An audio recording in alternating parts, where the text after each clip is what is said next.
Governor, did you Clinton? burn your draft card? No. Now, there are questions about the exact... No. Yes, I was Bill Clinton's lover for 12 years. And for the Bush past thought 2 no years, I politician wanted could to survive be these president. accusations.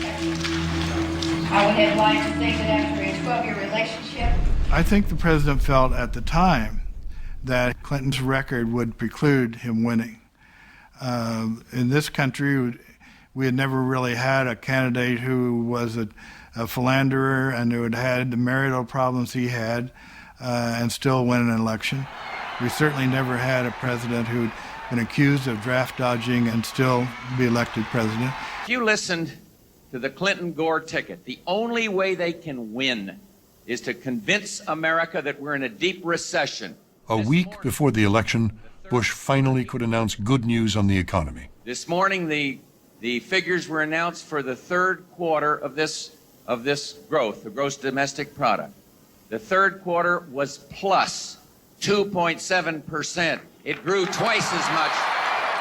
This was the beginning of the economic boom of the 1990s, of the Clinton years.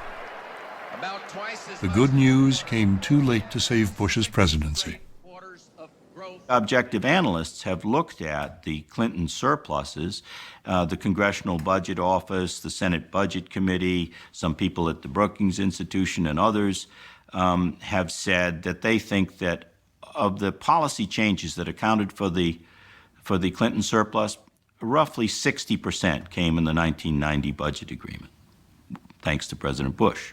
There is a significant, distinct historical impact that George Bush left upon not so much the presidency, and certainly not on the political culture of his time. In many ways, he was a victim of that culture. There was something about George Bush that always said, if they just pay attention, if they would listen to me, if they'd see what I've done, if they don't pay attention to the glitz and the glamour of my opponents, if they weigh my results, they'll know I have a vision, and I don't have to tell it to them. I don't have to stoop to that level. The problem is that you do have to stoop to that level. You do have to articulate a vision, particularly when your opposition is holding you accountable for not articulating a vision. Politics is always about, history's replete with evidence of this, that it's always about what have you done for me lately?